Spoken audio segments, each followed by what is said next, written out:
दोस्तों नमस्कार। स्वागत है आपका हमारे YouTube चैनल उद्देश्य क्लासेस 91 में। दोस्तों हम लोग यूपीएससी यानी कि संघ लोक सेवा आयोग द्वारा आयोजित पूर्व वर्षों की प्रश्नों की जो श्रृंखला देख रहे थे, उसके तहत दोस्तों हम लोगों ने हिस्ट्री सब्जेक्ट को ऑलरेडी कवर कर लिया है। हमारा टॉपिक चल रहा था दोस्तों भारतीय राज्य व्यवस्था एवं शासन, एवं दोस्तों हम उसके तहत टॉपिक देख रहे थे हमारा आयोग अधिकरण। ठीक है, आयोग एवं अधिकरण से संबंधित प्रश्नों को हम देख रहे थे दोस्तों, जिसमें हम लोगों ने 2013 तक के प्रश्न को ऑलरेडी कवर कर लिया है। 2013 का जो प्रश्न पूछा गया था उसमें हम लोगों ने एक प्रश्न को ऑलरेडी कवर कर लिया है।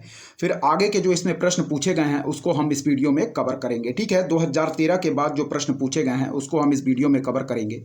ध्यानपूर्वक देखिएगा दोस्तों, सारे प्रश्न हमारे जो दिए गए हैं वो आगामी परीक्षा की दृष्टि से मोस्ट इंपॉर्टेंट हैं। ठीक है, तो चलिए स्टार्ट करते हैं।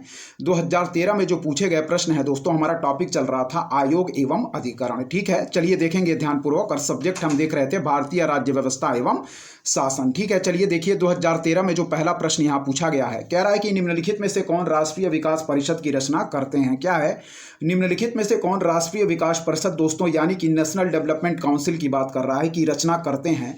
तो सही आंसर यहाँ देखें, पॉइंट 1 कह रहा है दोस्तों प्रधानमंत्री, दूसरा कह रहा है अध्यक्ष वित्त आयोग, तीसरा कह रहा है संघीय मंत्रिमंडल के मंत्रीगण, और चौथा कह रहा है दोस्तों राज्यों के मुख्यमंत्री। ठीक है, तो इसमें सही आंसर मार्क करेंगे कि निम्नलिखित में से कौन राष्ट्रीय विकास परिषद की रचना करते हैं। तो पहला पॉइंट दोस्तों हम बिल्कुल सही मार्क करेंगे, प्रधानमंत्री हो जाएगा, संघीय मंत्रिमंडल के मंत्रीगण हो जाएगा दोस्तों, और चौथा पॉइंट राज्यों के मुख्यमंत्री। जबकि दूसरा पॉइंट जो कह रहा है कि अध्यक्ष वित्त आयोग, यह हमारा नहीं होगा। ठीक है, तो ऑप्शन बी सही आंसर मार्क करेंगे, केवल 1, 3 और 4। क्या दोस्तों, प्रधानमंत्री, संघीय मंत्रिमंडल के मंत्रीगण और राज्यों के मुख्यमंत्री मिला के दोस्तों हमारा क्या राष्ट्रीय विकास परिषद की रचना करते हैं। इस पॉइंट को याद रखिएगा, ऑप्शन बी केवल 1, 3, 4 हमारा सही आंसर होगा। ठीक है, चलिए 2013 में पूछेगा जो दूसरा प्रश्न है दोस्तों वह हम देखेंगे। ठीक है, हमारा टॉपिक चल रहा था दोस्तों आयोग एवं अधिकरण। ठीक है, चलिए देखिए यहाँ दूसरा प्रश्न देखेंगे दोस्तों जो 2013 में पूछा गया है इस टॉपिक से संबंधित। चलिए देखिए, कह रहा है कि निम्नलिखित में से किस निकाय या किन निकायों का दोस्तों संविधान में उल्लेख नहीं है। क्या है, फिर देखिए कह रहा दोस्तों निम्नलिखित में से किस निकाय या किन निकायों का संविधान में उल्लेख नहीं है। तो इसमें पहला पॉइंट क्या कह रहा है, राष्ट्रीय विकास परिषद, दूसरा कह रहा है दोस्तों योजना आयोग, और तीसरा कह रहा है दोस्तों हमारा क्या क्षेत्रीय परिषदें। ठीक है, कह रहा है निम्नलिखित में से किस निकाय या किन निकायों का संविधान में उल्लेख नहीं है। पहला कह रहा है दोस्तों राष्ट्रीय विकास परिषद, दूसरा कह रहा है दोस्तों योजना आयोग, तीसरा कह रहा है दोस्तों हमारी क्षेत्रीय परिषदें। ठीक है, तो इसमें सही आंसर क्या मार्क करेंगे दोस्तों, वह है हमारा सही आंसर मार्क करेंगे ऑप्शन डी यानी कि 1, 2 और 3। ठीक है, क्या मार्क करेंगे, ऑप्शन डी यानी कि दोस्तों 1, 2, 3 हमारा बिल्कुल राइट आंसर होगा। ठीक है, इस पॉइंट को याद रखें। कह रहा है कि निम्नलिखित में से किस या किन निकायों का संविधान में उल्लेख नहीं है। तो याद रखिए दोस्तों राष्ट्रीय विकास परिषद का भी उल्लेख नहीं है, योजना आयोग का भी उल्लेख नहीं है, और क्षेत्रीय परिषदों का भी उल्लेख नहीं है। तो सही आंसर मार्क करेंगे ऑप्शन डी 1, 2, 3। ठीक है, व्याख्या देखिए क्या कह रहा है। व्याख्या कह रहा है दोस्तों कि राष्ट्रीय विकास परिषद एवं योजना आयोग का गठन केवल कार्यपालिका के आदेश द्वारा हुआ है, अतः यह ना तो संवैधानिक निकाय है और ना ही दोस्तों हमारे सांविधिक निकाय। इस पॉइंट को याद रखिएगा। क्या कह रहा है, फिर देखिए कि राष्ट्रीय विकास परिषद एवं योजना आयोग का गठन केवल कार्यपालिका के आदेश द्वारा हुआ है, अतः यह ना तो संवैधानिक निकाय है और ना ही दोस्तों हमारे सांविधिक निकाय। इस पॉइंट को याद रखिएगा। ठीक है, चलिए दूसरा पॉइंट देखिए क्या कह रहा है दोस्तों हमारा। ठीक है, क्षेत्रीय परिषदों का गठन राज्य पुनर्गठन अधिनियम 1956 के तहत किया गया था, अतः यह सांविधिक निकाय है किंतु यह संवैधानिक निकाय नहीं है। ठीक है, फिर देखिए कह रहा दोस्तों कि क्षेत्रीय परिषदों का गठन राज्य पुनर्गठन अधिनियम 1956 के तहत किया गया था, अतः यह सांविधिक निकाय है किंतु ये संवैधानिक निकाय नहीं है। ठीक है, तो हमारा जो राष्ट्रीय विकास परिषद और क्षेत्रीय परिषदें, ये दोस्तों इनकी व्याख्या हम लोगों ने देख लिया है। चलिए अब आगे की व्याख्या जो दिया गया है उसको हम देखेंगे। देखिए यहाँ पे क्या कह रहा है दोस्तों, ध्यानपूर्वक देखिएगा। ठीक है, आंसर हमारा था ऑप्शन डी 1, 2 और 3। ठीक है, चलिए देखिए यहाँ पे क्या कह रहा है दोस्तों। ठीक है, ध्यानपूर्वक देखिएगा, यहाँ देखें। चलिए देखिए दोस्तों यहाँ ध्यानपूर्वक क्या कह रहा है, जो तीसरा पॉइंट हमारा दिया गया था। ठीक है, कह रहा है भारत में 5 क्षेत्रीय परिषदों की स्थापना की गई है जो केंद्र एवं राज्यों के बीच एवं राज्यों के आपसी विवादों को विचार विमर्श, वार्ताओं एवं परामर्श के द्वारा सुलझाकर शांति एवं सहयोग के माध्यम से राष्ट्रीय एकता को क्या बढ़ावा देती हैं। इस पॉइंट को याद रखिएगा। ठीक है, तो प्रश्न हमारा कह रहा था कि निम्नलिखित में से किस या किन निकायों का संविधान में उल्लेख नहीं है। तो याद रखें दोस्तों राष्ट्रीय विकास परिषद का भी उल्लेख नहीं है, योजना आयोग का भी उल्लेख नहीं है, और क्षेत्रीय परिषद परिषदों का भी उल्लेख नहीं है। सही आंसर हम लोगों ने मार्क किया था ऑप्शन डी 1, 2 और 3। ठीक है, चलिए 2012 में जो हमारे ट्रिब्यूनल यानी कि अधिकरण और आयोग से संबंधित प्रश्न पूछे गए हैं उनको हम देखेंगे। कह रहा दोस्तों यहाँ देखेंगे ध्यानपूर्वक, परिसीमन आयोग यानी कि दोस्तों हमारा क्या लिमिटेशन कमीशन जो है, डीलिमिटेशन कमीशन, ठीक है, परिसीमन आयोग, उसके बारे में यहाँ कुछ प्रश्न पूछे गए हैं। देखेंगे डीलिमिटेशन कमीशन के बारे में। कह रहा दोस्तों कि परिसीमन आयोग के संदर्भ में निम्नलिखित कथनों पर क्या कीजिए, विचार कीजिए। ठीक है, पहला पॉइंट क्या कह रहा है यहाँ ध्यानपूर्वक देखिएगा। कह रहा दोस्तों कि परिसीमन आयोग के आदेशों को किसी न्यायालय में क्या चुनौती नहीं दी जा सकती है। ठीक है, फिर देखिए क्या है, परिसीमन आयोग के आदेशों को किसी न्यायालय में चुनौती नहीं दी जा सकती। और दूसरा पॉइंट कह रहा दोस्तों क्या, कि परिसीमन आयोग के आदेश जब लोकसभा अथवा राज्य विधानसभा के सम्मुख रखे जाते हैं तब उन आदेशों में कोई संशोधन नहीं किया जा सकता है। क्या है, परिसीमन आयोग के आदेश जब लोकसभा अथवा राज्य विधानसभा के सम्मुख रखे जाते हैं तब उन आदेशों में कोई संशोधन नहीं किया जा सकता। तो सही आंसर मार्क करेंगे ऑप्शन सी, यानी कि फर्स्ट और सेकंड दोनों पॉइंट हमारे सही दिए गए हैं। फिर देखिए कह रहा दोस्तों कि परिसीमन आयोग के संदर्भ में यानी कि डीलिमिटेशन कमीशन के संदर्भ में निम्नलिखित कथनों पर विचार कीजिए। पहला पॉइंट कह रहा दोस्तों कि परिसीमन आयोग के आदेशों को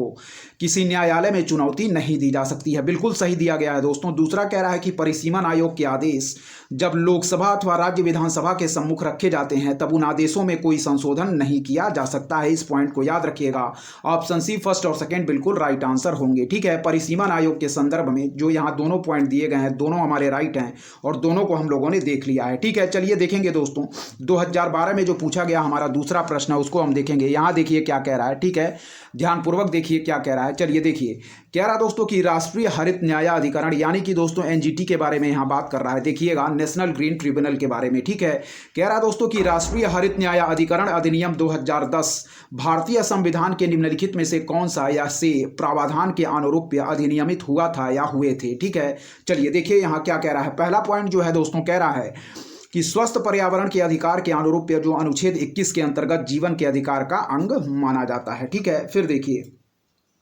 ऑप्शन सेकंड कह रहा है दूसरा पॉइंट कि अनुच्छेद 275(1) के अंतर्गत अनुसूचित जनजातियों के कल्याण हेतु अनुसूचित क्षेत्रों में प्रशासन का स्तर बढ़ाने के लिए प्रावधानिक अनुदान के अनुरूप। तो यह पॉइंट दोस्तों हमारा गलत दिया गया है। फिर तीसरा पॉइंट देखें क्या कह रहा है। कह रहा दोस्तों कि अनुच्छेद 243(a) के अंतर्गत उल्लिखित ग्राम सभा की शक्तियों और कार्यों के अनुरूप। तो यह पॉइंट भी हमारा गलत दिया गया है, केवल फर्स्ट पॉइंट हमारा सही है। फिर से देखेंगे क्या कह रहा है। कह रहा है कि राष्ट्रीय हरित न्याय अधिकरण अधिनियम 2010 भारतीय संविधान के निम्नलिखित में से कौन कौन से प्रावधान के अनुरूप अधिनियमित हुआ था या हुए थे। तो पहला पॉइंट कह रहा है दोस्तों कि स्वस्थ पर्यावरण के अधिकार के अनुरूप जो अनुच्छेद 21 के अंतर्गत जीवन के अधिकार का क्या दोस्तों अंग माना जाता है। फिर देखिए राष्ट्रीय हरित न्याय अधिकरण अधिनियम 2010 भारतीय संविधान के निम्नलिखित में से कौन सा या कौन से प्रावधान के अनुरूप अधिनियमित हुआ था या हुए थे।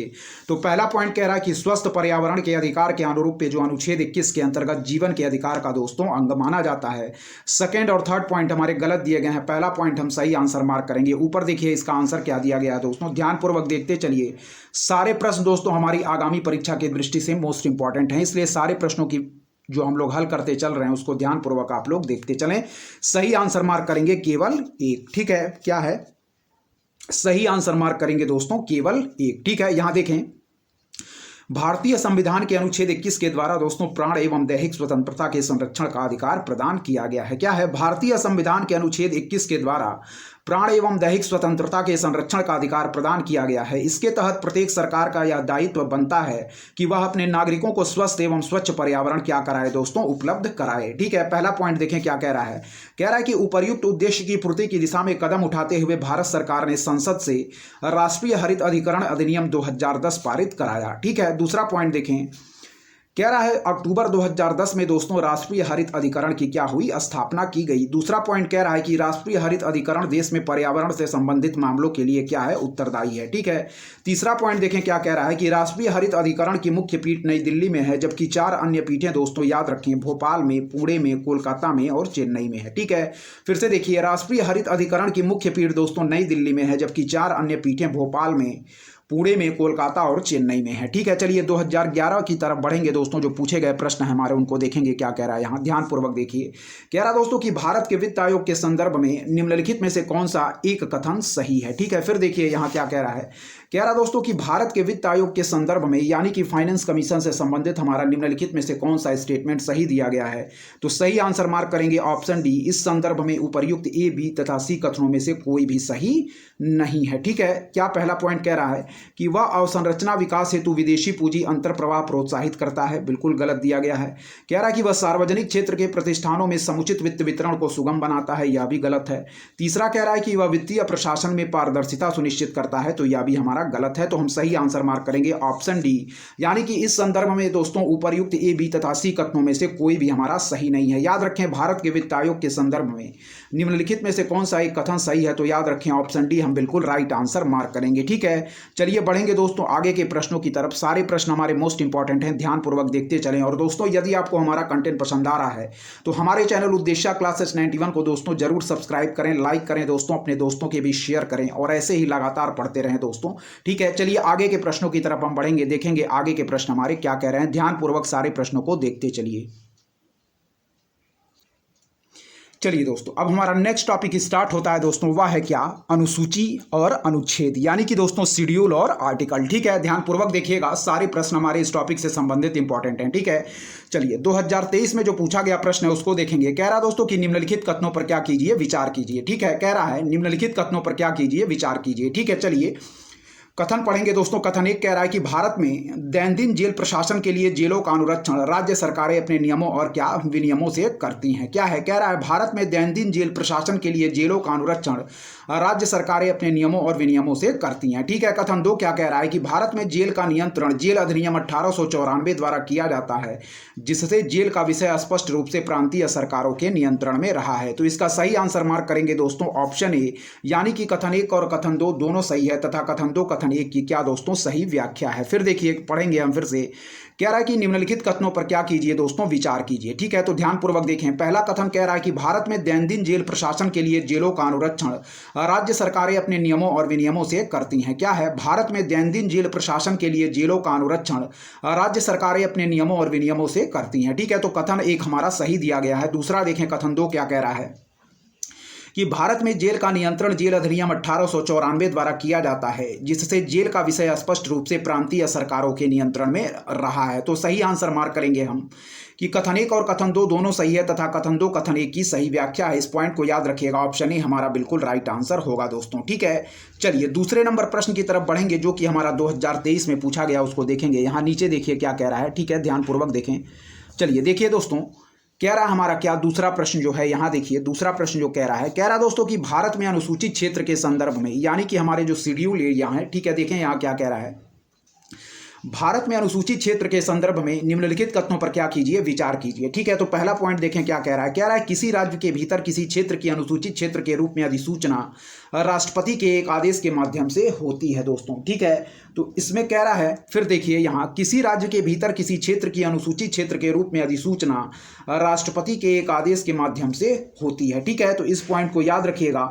कथन एक जो है दोस्तों वह हमारा बिल्कुल सही दिया गया है। ठीक है, कथन एक हमारा सही है। फिर से देखें, किसी राज्य के भीतर किसी क्षेत्र की अनुसूचित क्षेत्र के रूप में अधिसूचना राष्ट्रपति के एक आदेश के माध्यम से होती है। ठीक है, दूसरा पॉइंट देखें क्या कह रहा है कि अनुसूचित क्षेत्र के रूप में बनने वाली सबसे बड़ी प्रशासकीय इकाई जिला होता है और सबसे छोटी इकाई ब्लॉकों में गांव का समूह होता है। ठीक है, देखें क्या कह रहा है भारत में अनुसूचित क्षेत्र के संदर्भ में निम्नलिखित कथनों पर क्या कीजिए, विचार कीजिए। ठीक है, पहला पॉइंट देखें, किसी राज्य के भीतर किसी क्षेत्र की अनुसूचित क्षेत्र के रूप में अधिसूचना राष्ट्रपति के एक आदेश के माध्यम से होती है। दूसरा पॉइंट देखें क्या कह रहा है कि अनुसूचित क्षेत्र के रूप में बनने वाली सबसे बड़ी प्रशासकीय इकाई जिला होता है और सबसे छोटी इकाई ब्लॉक में गांवों का समूह होता है। ठीक है, तो दूसरा स्टेटमेंट भी हमारा सही दिया गया है। फिर से देखेंगे कि भारत में अनुसूचित क्षेत्र के संदर्भ में निम्नलिखित कथनों पर क्या कीजिए, विचार कीजिए। ठीक है, पहला पॉइंट कह रहा है, देखें कि किसी राज्य के भीतर किसी क्षेत्र की अनुसूचित क्षेत्र के रूप में अधिसूचना राष्ट्रपति के एक आदेश के माध्यम से होती है। दूसरा पॉइंट देखें कि अनुसूचित क्षेत्र के रूप में बनने वाली सबसे बड़ी प्रशासकीय इकाई जिला होता है और सबसे छोटी इकाई ब्लॉक में गांवों का समूह होता है। ठीक है, तो पहला और दूसरा स्टेटमेंट दोस्तों हमारा बिल्कुल सही दिया गया है। तीसरा स्टेटमेंट देखेंगे यहाँ क्या कह रहा है, ध्यानपूर्वक देखिएगा। ठीक है, चलिए देखें यहाँ तीसरा स्टेटमेंट देखिए क्या कह रहा है। ठीक है, देखिएगा कह रहा दोस्तों कि संबंधित राज्यों के मुख्यमंत्रियों से अपेक्षित है कि वे राज्यों के अनुसूचित क्षेत्रों के प्रशासन के विषय में केंद्रीय गृह मंत्रालय को क्या करें, वार्षिक प्रतिवेदन दें। ठीक है, फिर से देखिए, कह रहा है कि संबंधित राज्यों के मुख्यमंत्रियों से अपेक्षित है कि वे राज्यों के अनुसूचित क्षेत्रों के प्रशासन के विषय में केंद्रीय गृह मंत्रालय को वार्षिक प्रतिवेदन दें। तो यह स्टेटमेंट दोस्तों हमारा गलत दिया गया है और सही आंसर इसमें क्या पूछ रहा है कि उपर्युक्त में से कितने कथन सही हैं। तो इसका सही आंसर मार्क करेंगे दोस्तों, केवल 2 कथन इसमें सही हैं। ठीक है, केवल 2 कथन सही हैं। चलिए दोस्तों, हम तीसरा जो कथन दिया गया है गलत, उसकी व्याख्या हम देख लेते हैं। यहाँ नीचे देखिए व्याख्या इसका दिया गया है, क्या कह रहा है, ध्यानपूर्वक देखिए। चलिए देखिए, कह रहा दोस्तों हमारा कि संघ की कार्यकारी शक्ति उक्त क्षेत्रों के प्रशासन के संबंध में क्या है। कह रहा है संघ की कार्यकारी शक्ति उक्त क्षेत्रों के प्रशासन के संबंध में राज्य को निर्देश देने तक विस्तृत है। अनुसूचित क्षेत्रों के साथ प्रत्येक राज्य के राज्यपाल राष्ट्रपति को एक वार्षिक प्रतिवेदन पर प्रस्तुत करेंगे जो उस राज्य के भीतर अनुसूचित क्षेत्रों के प्रशासन की रूपरेखा तैयार करेंगे। अतः कथन 3 हमारा सही नहीं है, इस पॉइंट को याद रखिएगा। ठीक है, पहला और सेकंड पॉइंट हम लोगों ने देख लिया। तीसरा पॉइंट हमारा गलत था दोस्तों और प्रश्न पूछ रहा था कि उपर्युक्त में से कितने कथन सही हैं। तो हम सही आंसर मार्क करेंगे, केवल 2 कथन सही हैं। ऑप्शन बी हमारा बिल्कुल राइट आंसर होगा। ठीक है, चलिए 2022 में जो पूछा गया प्रश्न है हमारा अनुसूची और अनुच्छेद से, यानी कि शेड्यूल और आर्टिकल से, उसको हम देखेंगे। ध्यानपूर्वक देखें क्या कह रहा है। पहला प्रश्न यहां देखें जो 2022 में पूछा गया है। कह रहा है कि यदि किसी विशिष्ट क्षेत्र को भारत के संविधान की 5वीं अनुसूची के अधीन लाया जाए तो निम्नलिखित कथनों में से कौन सा एक इसके परिणाम को सर्वोत्तम रूप से क्या करेगा दोस्तों, हमारा वह प्रतिबिंबित करता है। फिर देखिए, यदि किसी विशिष्ट क्षेत्र को दोस्तों भारत के संविधान की 5वीं अनुसूची के अधीन लाया जाए तो निम्नलिखित कथनों में से कौन सा एक इसके परिणाम को सर्वोत्तम रूप से क्या करेगा, प्रतिबिंबित करता है। ठीक है, तो इसमें जो सही आंसर मार्क करेंगे दोस्तों वह है ऑप्शन ए। ठीक है, देखें क्या कह रहा है ऑप्शन ए, ध्यानपूर्वक देखिएगा। कह रहा है कि इससे जनजातीय लोगों की जमीनें गैर जनजातीय लोगों को अंतरित करने पर क्या दोस्तों, रोक लगेगी। ठीक है, फिर देखिए क्या कह रहा है यहाँ, ध्यानपूर्वक देखिएगा कि यदि किसी विशिष्ट क्षेत्र को दोस्तों भारत के संविधान की 5वीं अनुसूची के अधीन लाया जाए तो निम्नलिखित कथनों में से कौन सा एक इसके परिणाम को सर्वोत्तम रूप से प्रतिबिंबित करता है। तो सही आंसर मार्क करेंगे दोस्तों कि इससे जनजातीय लोगों की जमीनें दोस्तों गैर जनजातीय लोगों को अंतरित करने पर क्या करेगी, रोक लगेगी। ठीक है, इस स्टेटमेंट को याद रखिएगा, ऑप्शन ए हमारा बिल्कुल राइट आंसर होगा। ठीक है, चलिए बढ़ेंगे 2021 में जो हमारे पूछे गए प्रश्न हैं उनकी तरफ। ध्यानपूर्वक सारे प्रश्नों को आप लोग देखते चलिए, आगामी परीक्षा की दृष्टि से मोस्ट इंपॉर्टेंट होंगे। ठीक है, चलिए 2021 में पूछे गए प्रश्न की तरफ देखेंगे। ध्यानपूर्वक क्या कह रहा है यहाँ देखिए। ठीक है, चलिए देखिए, कह रहा दोस्तों कि भारत में संपत्ति के अधिकार की क्या स्थिति है। क्या है दोस्तों, राइट टू प्रॉपर्टी की यहाँ बात कर रहा है। ध्यानपूर्वक देखेंगे, कह रहा है कि भारत में संपत्ति के अधिकार की क्या स्थिति है। तो सही आंसर मार्क करेंगे कि यह विधिक अधिकार है जो किसी भी व्यक्ति को क्या दोस्तों प्राप्त है। सही आंसर मार्क करेंगे ऑप्शन बी। ठीक है, ध्यानपूर्वक देखिएगा। फिर देखिए, भारत में संपत्ति के अधिकार की क्या स्थिति है। तो याद रखें दोस्तों, यह एक विधिक अधिकार है, यानी कि लीगल राइट है जो कि किसी भी व्यक्ति को प्राप्त है। इस पॉइंट को याद रखिएगा, ऑप्शन बी हमारा बिल्कुल राइट आंसर होगा। ठीक है, व्याख्या देखें। भारतीय संविधान के अनुच्छेद 300 क में प्रावधान है कि किसी व्यक्ति को उसकी संपत्ति से दोस्तों विधि के प्राधिकार से ही वंचित किया जाएगा, अन्यथा नहीं। इस अनुच्छेद से स्पष्ट हो जाता है कि भारत में संपत्ति का अधिकार दोस्तों एक विधिक अधिकार है जो किसी भी व्यक्ति को प्राप्त है। अतः हम विकल्प बी बिल्कुल सही आंसर मार्क करेंगे। ठीक है, फिर देखें, भारत में संपत्ति के अधिकार की क्या स्थिति है। तो याद रखें दोस्तों, यह एक विधिक अधिकार है जो किसी भी व्यक्ति को प्राप्त है। व्याख्या देख लें।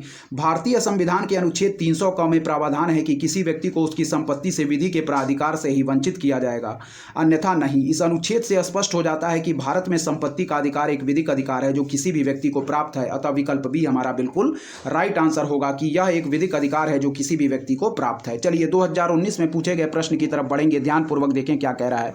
चलिए देखिएगा दोस्तों, पहला प्रश्न जो 2019 में पूछा गया है, कह रहा है कि भारत के संविधान की किस अनुसूची के अधीन जनजातीय भूमि का खनन के लिए निजी पक्षकारों को अंतरण, अकृत और शून्य घोषित किया जा सकता है। तो सही आंसर मार्क करेंगे दोस्तों 5वीं अनुसूची। ठीक है, फिर देखिए क्या कह रहा है कि भारत के संविधान की किस अनुसूची के अधीन जनजातीय भूमि का खनन के लिए निजी पक्षकारों को अंतरण, अकृत और शून्य घोषित किया जा सकता है। तो सही आंसर मार्क करेंगे दोस्तों 5वीं अनुसूची हमारा बिल्कुल राइट आंसर होगा। ठीक है, व्याख्या देखें क्या कह रहा है। कह रहा है कि भारत के संविधान की 5वीं अनुसूची के अधीन जनजातीय भूमि के खनन के लिए निजी पक्षकारों को अंतरित और शून्य यानी कि नल एंड वॉइड घोषित किया जा सकता है। 5वीं अनुसूची में दोस्तों राज्यों असम, मेघालय, त्रिपुरा और मिजोरम के अतिरिक्त में अनुसूचित क्षेत्रों और अनुसूचित जनजातियों के प्रशासन और नियंत्रण के बारे में क्या है दोस्तों उपबंध है। ठीक है, फिर देखिए प्रश्न कह रहा है कि भारत के संविधान की किस अनुसूची के अधीन जनजातीय भूमि का खनन के लिए निजी पक्षकारों को अंतरण, अकृत और शून्य घोषित किया जा सकता है। तो सही आंसर मार्क करेंगे 5वीं अनुसूची हमारा बिल्कुल राइट आंसर होगा। ठीक है, यहाँ देखें व्याख्या क्या कर रहा है। कह रहा है दोस्तों कि भारत के संविधान की 5वीं अनुसूची के अधीन जनजातीय भूमि के खनन के लिए निजी पक्षकारों को अंतरण, अकृत और शून्य घोषित किया जा सकता है। 5वीं अनुसूची में दोस्तों राज्यों असम, मेघालय, त्रिपुरा और मिजोरम के अतिरिक्त में अनुसूचित क्षेत्रों और अनुसूचित जनजातियों के प्रशासन और नियंत्रण के बारे में क्या है, उपबंध है। ठीक है, तो सही आंसर मार्क करेंगे हमारा ऑप्शन बी। प्रश्न कह रहा था कि भारत के संविधान की किस अनुसूची के अधीन जनजातीय भूमि का खनन के लिए निजी पक्षकारों को अंतरण, अकृत और शून्य घोषित किया जा सकता है। ठीक है, तो सही आंसर मार्क करेंगे ऑप्शन बी, 5वीं अनुसूची। ठीक है, दूसरा प्रश्न देखें क्या कह रहा है। 2019 में जो पूछा गया कि किस प्रधानमंत्री के कार्यकाल के दौरान भारत के संविधान में 9वीं अनुसूची क्या दोस्तों पूरा स्थापित किया गया था। क्या है, किस प्रधानमंत्री के कार्यकाल के दौरान भारत के संविधान में 9वीं अनुसूची को पूरा स्थापित किया गया था। तो सही आंसर मार्क करेंगे दोस्तों जवाहरलाल नेहरू। क्या है, फिर देखिए कह रहा है कि किस प्रधानमंत्री के कार्यकाल के दौरान भारत के संविधान में 9वीं अनुसूची को पूरा स्थापित किया गया था। तो याद रखें दोस्तों जवाहरलाल नेहरू इसका बिल्कुल राइट आंसर होगा। ठीक है, इसकी व्याख्या हम देखेंगे क्या दे रहा है। ठीक है, ध्यानपूर्वक देखिएगा यहाँ व्याख्या क्या कह रहा है। देखिए व्याख्या कह रहा है दोस्तों हमारा कि प्रथम संविधान संशोधन अधिनियम 1951 के द्वारा भारत के संविधान में 9वीं अनुसूची को पूरा स्थापित किया गया था। उस समय भारत के प्रधानमंत्री दोस्तों कौन थे, पंडित जवाहरलाल नेहरू। इस पॉइंट को याद रखिएगा। ठीक है, प्रथम संविधान संशोधन अधिनियम 1951 के द्वारा भारत के संविधान में 9वीं अनुसूची को पूरा स्थापित किया गया था। उस समय भारत के प्रधानमंत्री पंडित जवाहरलाल नेहरू थे। ठीक है, चलिए 2018 की तरफ हम बढ़ेंगे। 2018 में जो पूछे गए प्रश्न है, और दोस्तों हमारा टॉपिक चल रहा था अनुसूची और अनुच्छेद यानी कि शेड्यूल और आर्टिकल। ठीक है, चलिए देखें 2018 में जो पूछे गए प्रश्न है। पहला प्रश्न देखें, कह रहा है यदि भारत का राष्ट्रपति संविधान के अनुच्छेद 356 के अधीन यथा उपबंधित अपनी शक्तियों का किसी विशेष राज्य के संबंध में प्रयोग करता है तो सही आंसर मार्क करेंगे दोस्तों उस राज्य के विधानमंडल की शक्तियां संसद द्वारा या उसके प्राधिकार के अधीन प्रयोज्य होंगी। ठीक है, फिर देखिए क्या कह रहा है। कह रहा है यदि भारत का राष्ट्रपति संविधान के अनुच्छेद 356 के अधीन यथा उपबंधित अपनी शक्तियों का किसी विशेष राज्य के संबंध में प्रयोग करता है तो उस राज्य के विधानमंडल की शक्तियां संसद द्वारा या उसके प्राधिकार के अधीन प्रयोज्य होंगी। ठीक है, इस पॉइंट को याद रखिएगा। व्याख्या देखिए क्या कह रहा है।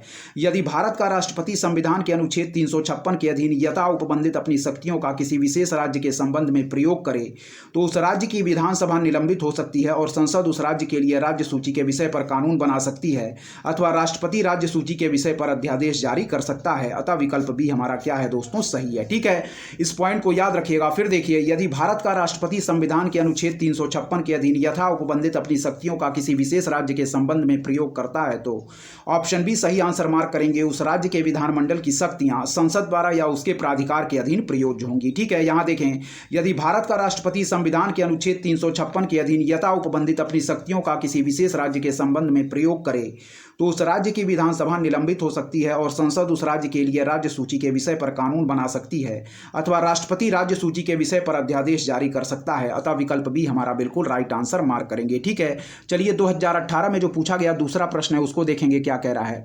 कह रहा दोस्तों कि निम्नलिखित कथनों पर विचार कीजिए। क्या कह रहा है, निम्नलिखित कथनों पर विचार कीजिए। पहला पॉइंट कह रहा है कि भारत की संसद किसी कानून विशेष को भारत के संविधान की 9वीं अनुसूची में क्या डाल सकती है। ठीक है, फिर देखिए पहला पॉइंट क्या कह रहा है कि भारत की संसद किसी कानून विशेष को भारत के संविधान की 9वीं अनुसूची में डाल सकती है। और दूसरा पॉइंट कह रहा है दोस्तों कि 9वीं अनुसूची में डाले गए किसी कानून की वैधता का परीक्षण किसी न्यायालय द्वारा नहीं किया जा सकता एवं उसके ऊपर कोई निर्णय भी नहीं किया जा सकता है। तो यह स्टेटमेंट हमारा गलत दिया गया है। केवल दोस्तों हमारा पहला स्टेटमेंट सही है, यानी कि सही आंसर मार्क करेंगे केवल एक। ठीक है, फिर देखिए क्या कह रहा है। कह रहा दोस्तों कि निम्नलिखित कथनों पर विचार कीजिए। पहला पॉइंट कह रहा है कि भारत की संसद किसी कानून विशेष को भारत के संविधान की 9वीं अनुसूची में क्या डाल सकती है। ठीक है, दूसरा देखें 9वीं अनुसूची में डाले गए किसी कानून की वैधता का परीक्षण किसी न्यायालय द्वारा नहीं किया जा सकता एवं उसके ऊपर कोई निर्णय भी नहीं किया जा सकता है। ठीक है, तो सही आंसर मार्क करेंगे ऑप्शन ए, केवल एक हमारा बिल्कुल राइट आंसर होगा। इसकी व्याख्या हम देखेंगे क्या कह रहा है। देखें संविधान के प्रथम संशोधन 1951 द्वारा दोस्तों 9वीं अनुसूची का प्रावधान किया गया था। क्या है, फिर देखें संविधान के प्रथम संशोधन यानी कि 1951 द्वारा 9वीं अनुसूची का प्रावधान किया गया था। इस अनुसूची में किसी कानून विशेष को सम्मिलित कर न्यायिक समीक्षा से बचने का प्रयास किया जा सकता था। अतः कथन एक हमारा बिल्कुल सही है। ठीक है, दूसरा देखें क्या कह रहा है कि वर्ष 2007 में सर्वोच्च न्यायालय ने दोस्तों निर्णय दिया कि 24 अप्रैल 1973 को सर्वोच्च न्यायालय के केशवानंद भारती मामले में आए फैसले के बाद संविधान की 9वीं अनुसूची अनुसूची में शामिल किए गए किसी भी कानून की न्यायिक समीक्षा हो सकती है, अतः कथन 2 हमारा सही नहीं है। ठीक है, फिर देखिए वर्ष 2007 में सर्वोच्च न्यायालय ने निर्णय दिया कि 24 अप्रैल 1973 को सर्वोच्च न्यायालय के केशवानंद भारती मामले में आए फैसले के बाद संविधान की 9वीं अनुसूची में शामिल किए गए किसी भी कानून की न्यायिक समीक्षा हो सकती है, अतः कथन 2 हमारा सही नहीं है, जबकि पहला पॉइंट हमारा सही है। पहला पॉइंट क्या कह रहा था दोस्तों, यहाँ देखें ध्यानपूर्वक, कह रहा है निम्नलिखित कथनों पर विचार कीजिए। पहला पॉइंट कह रहा था कि भारत की संसद किसी कानून विशेष को भारत के संविधान की 9वीं अनुसूची में डाल सकती है, बिल्कुल सही है। जबकि दूसरा पॉइंट कह रहा था कि 9वीं अनुसूची में डाले गए किसी कानून की वैधता का परीक्षण किसी न्यायालय द्वारा नहीं किया जा सकता है एवं उसके ऊपर कोई निर्णय भी नहीं किया जा सकता। तो यह स्टेटमेंट हमारा गलत है। हम लोगों ने डिटेल व्याख्या देख ली है। बढ़ेंगे दोस्तों आगे के प्रश्नों की तरफ, ध्यानपूर्वक देखते चलिए आगे के प्रश्न हमारे क्या कह रहे हैं। ठीक है, चलिए बढ़ेंगे 2018 से आगे के प्रश्नों को देखेंगे। हमारा टॉपिक चल रहा था दोस्तों अनुसूची एवं अनुच्छेद, यानी कि दोस्तों शेड्यूल एवं आर्टिकल से संबंधित प्रश्नों को हम देख रहे थे। ठीक है, ध्यानपूर्वक सारे प्रश्नों को देखते चलें। आगामी परीक्षा की दृष्टि से दोस्तों सारे प्रश्न हमारे मोस्ट इंपॉर्टेंट होंगे। ठीक है, जितने भी प्रश्न हम लोग हल करते चल रहे हैं सारे प्रश्नों को आप लोग ध्यानपूर्वक देखते चलें। चलिए दोस्तों आगे के प्रश्नों की तरफ हम बढ़ेंगे, ध्यानपूर्वक देखेंगे आगे के प्रश्न हमारे क्या कह रहे हैं। चलिए देखिए दोस्तों 2015 में जो हमारे अनुसूची और अनुच्छेद यानी कि शेड्यूल और आर्टिकल से संबंधित प्रश्न पूछे गए हैं उनकी तरफ हम बढ़ेंगे। ठीक है, ध्यानपूर्वक देखिएगा दोस्तों, सारे प्रश्न हमारी आगामी परीक्षा की दृष्टि से मोस्ट इंपॉर्टेंट होंगे। ठीक है, चलिए देखें 2015 में जो पहला प्रश्न पूछा गया है वह कह रहा है दोस्तों कि भारत के संविधान में 5वीं अनुसूची और 6ठी अनुसूची के उपबंध निम्नलिखित में से किस लिए किए गए हैं। क्या है, देखें भारत के संविधान में 5वीं अनुसूची और 6ठी अनुसूची के उपबंध निम्नलिखित में से किस लिए किए गए हैं। तो पहला आंसर हम बिल्कुल राइट आंसर मार्क करेंगे, वह है कि अनुसूचित जनजातियों के हितों के संरक्षण के लिए। क्या है, फिर देखिए कि भारत के संविधान में 5वीं अनुसूची और 6ठी अनुसूची के उपबंध निम्नलिखित में से किस लिए किए गए हैं। तो याद रखें दोस्तों अनुसूचित जनजातियों के हितों के संरक्षण के लिए। ठीक है, इस पॉइंट को याद रखिएगा, इंपॉर्टेंट है। चलिए दोस्तों 2014 में जो पूछे गए प्रश्न है हमारे अनुसूची और अनुच्छेद से उनको हम देखेंगे। ठीक है, चलिए देखिए पहला प्रश्न जो पूछ रहा है, कह रहा है कि भारत के संविधान की निम्नलिखित में से कौन सी एक अनुसूची में दलबदल विरोध विषयक उपबंध है। क्या है दोस्तों, ध्यानपूर्वक देखें, फिर देखें, कह रहा है कि भारत के संविधान की निम्नलिखित में से कौन सी एक अनुसूची में दलबदल विरोध विषयक उपबंध है। तो सही आंसर इसका बिल्कुल मार्क करेंगे, वह है दोस्तों हमारा 10वीं अनुसूची। ठीक है, जिसे हमारे संविधान में दोस्तों 52वें संविधान संशोधन अधिनियम 1985 के द्वारा जोड़ा गया था। ठीक है, चलिए देखिए यहाँ क्या कह रहा है, कह रहा दोस्तों भारत के संविधान की निम्नलिखित में से कौन सी एक अनुसूची में दलबदल विरोध विषयक उपबंध है। तो याद रखें 10वीं अनुसूची इसका बिल्कुल राइट आंसर होगा दोस्तों। ठीक है, यहाँ देखें क्या कह रहा है, जिसको हमारे संविधान में दोस्तों 52वें संविधान संशोधन अधिनियम 1985 के द्वारा 10वीं अनुसूची को हमारे संविधान में शामिल किया गया था। इस पॉइंट को याद रखिएगा। प्रश्न कह रहा था कि भारत के संविधान के निम्नलिखित में से कौन सी एक अनुसूची में दलबदल विरोध विषयक का उपबंध है। तो याद रखें 10वीं अनुसूची इसका बिल्कुल राइट आंसर मार्क करेंगे दोस्तों। ठीक है, इस पॉइंट को याद रखिएगा दोस्तों। ठीक है, चलिए आगे बढ़ेंगे दोस्तों, देखेंगे हमारा 2012 में जो पूछा गया प्रश्न है उसको हम देखेंगे। ध्यानपूर्वक यहाँ देखते चलिए, सारे प्रश्न हमारी आगामी परीक्षा की दृष्टि से मोस्ट इंपॉर्टेंट हैं। ठीक है, चलिए देखिए 2012 में जो पूछा गया प्रश्न है दोस्तों वह कह रहा है हमारा कि भारतीय संविधान के निम्नलिखित में से कौन से प्रावधान शिक्षा पर यानी कि एजुकेशन पर प्रभाव डालते हैं। ठीक है, देखें फिर से क्या कह रहा है कि भारतीय संविधान के निम्नलिखित में से कौन से प्रावधान दोस्तों शिक्षा पर प्रभाव डालते हैं। ठीक है,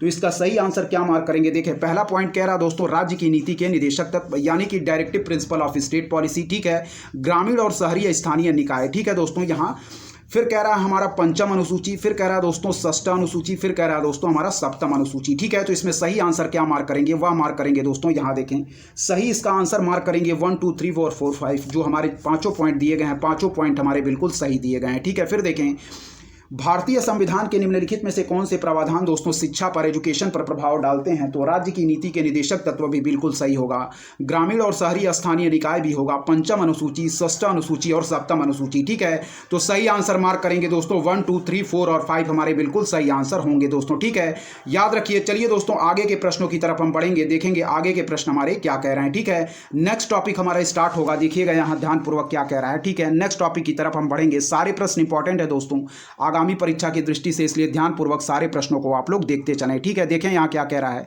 नेक्स्ट टॉपिक है दोस्तों हमारा भारतीय संविधान एवं शासन व्यवस्था के विविध विषय। क्या है, देखें कह रहा है हमारा भारतीय संविधान एवं शासन व्यवस्था के विविध विषय। ठीक है, 2023 में जो पूछा गया प्रश्न है उसको देखेंगे। पहला देखें क्या कह रहा है, कह रहा है दोस्तों कि निम्नलिखित में से कौन सा एक कथन किसी देश के संविधान के मुख्य प्रायोजन को सर्वोत्तम रूप से क्या दोस्तों प्रतिबिंबित करता है। ठीक है, फिर देखिए निम्नलिखित में से कौन सा एक कथन किसी देश के संविधान के मुख्य प्रयोजन को सर्वोत्तम रूप से प्रतिबिंबित करता है? तो इसका बिल्कुल सही आंसर मार्क करेंगे कि यह सरकार की शक्तियों को परिभाषित और सीमाबद्ध करता है। क्या है? फिर देखिए, निम्नलिखित में से कौन सा एक कथन किसी देश के संविधान के मुख्य प्रयोजन को सर्वोत्तम रूप से प्रतिबिंबित करता है? तो सही आंसर मार्क करेंगे दोस्तों कि यह सरकार की शक्तियों को परिभाषित और क्या करता है? सीमाबद्ध करता है। ऑप्शन सी हमारा बिल्कुल राइट आंसर होगा। ठीक है, फिर देखिए कि निम्नलिखित में से कौन सा एक कथन किसी देश के संविधान के मुख्य प्रायोजन को सर्वोत्तम रूप से प्रतिबिंबित करता है? तो सही आंसर मार्क करेंगे कि यह सरकार की शक्तियों को परिभाषित और सीमाबद्ध करता है। ठीक है, इसकी व्याख्या हम देखेंगे क्या दिया गया है यहाँ, ध्यानपूर्वक देखिए। कह रहा दोस्तों कि किसी भी संविधान का मुख्य उद्देश्य एक सरकार के मौलिक सिद्धांतों, संरचना एवं कार्यों को क्या करना? स्थापित करना है। ठीक है, और एक देश के भीतर व्यक्तियों के अधिकारों एवं स्वतंत्रता को परिभाषित करना है। यानी कि दोस्तों संविधान देश के सर्वोच्च कानून यानी कि supreme law of the land के रूप में कार्य करता है और शासन हेतु एक रूपरेखा प्रदान करता है। ठीक है, शक्ति संतुलन सुनिश्चित करता है, व्यक्तिगत अधिकारों की रक्षा करता है तथा राज्य के कामकाज या कार्य प्रणाली का मार्गदर्शन करता है। अतः विकल्प सी हमारा बिल्कुल सही आंसर मार्क करेंगे। ठीक है, एक बार और प्रश्न को हम देखेंगे क्या कह रहा है, ध्यानपूर्वक देखिए। कह रहा दोस्तों कि निम्नलिखित में से कौन सा एक कथन किसी देश के संविधान के मुख्य प्रायोजन को सर्वोत्तम रूप से प्रतिबिंबित करता है? तो इसका बिल्कुल सही आंसर मार्क करेंगे कि यह सरकार की शक्तियों को परिभाषित और सीमाबद्ध करता है। ऑप्शन सी हमारा बिल्कुल राइट आंसर होगा। ठीक है, चलिए बढ़ेंगे दोस्तों 2021 में जो हमारे भारतीय संविधान एवं शासन व्यवस्था के विविध विषय टॉपिक से पूछे गए प्रश्न हैं उनकी तरफ। ठीक है, यहां देखिए ध्यानपूर्वक क्या कह रहा है, ऊपर देखिए। ठीक है, 2021 में देखें क्या कह रहा है प्रश्न जो पूछा गया है, ध्यानपूर्वक देखिएगा। पहला प्रश्न कह रहा है दोस्तों कि भारतीय राज्य व्यवस्था में निम्नलिखित में से कौन सी अनिवार्य विशेषता है जो यह दर्शाती है कि उसका स्वरूप क्या है? दोस्तों संघीय है। ठीक है, फिर देखिए क्या कह रहा है दोस्तों कि भारतीय राज्य व्यवस्था में निम्नलिखित में से कौन सी अनिवार्य विशेषता है जो यह दर्शाती है कि उसका स्वरूप दोस्तों संघीय, यानी कि देखें यहाँ क्या है। फिर देखिए पहला पॉइंट क्या कह रहा है, इसका सही आंसर मार्क करेंगे कि न्यायपालिका की दोस्तों स्वतंत्रता क्या है? हमारी सुरक्षित है। ठीक है, फिर देखिए क्या कह रहा है प्रश्न कि भारतीय राज्य व्यवस्था में निम्नलिखित में से कौन सी अनिवार्य विशेषता है जो यह दर्शाती है कि उसका स्वरूप दोस्तों क्या है? संघीय है। तो बिल्कुल सही आंसर मार्क करेंगे कि न्यायपालिका की स्वतंत्रता दोस्तों क्या है? सुरक्षित है। ठीक है, इसकी व्याख्या देखेंगे क्या कह रहा है।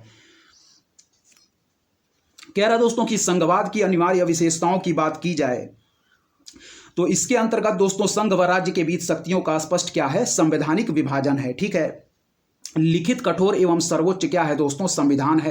द्विस्तरीय सरकार तथा स्वतंत्र व निष्पक्ष न्यायपालिका इत्यादि तत्व माने जाते हैं। इस प्रकार विकल्प ए हमारा सही उत्तर होगा। ठीक है, फिर देखिए क्या कह रहा है कि संघवाद की अनिवार्य विशेषताओं की बात की जाए तो इसके अंतर्गत दोस्तों संघ व राज्य के बीच शक्तियों का स्पष्ट संवैधानिक विभाजन है, लिखित कठोर एवं सर्वोच्च संविधान है, द्विस्तरीय सरकार तथा स्वतंत्र व निष्पक्ष न्यायपालिका इत्यादि तत्व माने जाते हैं।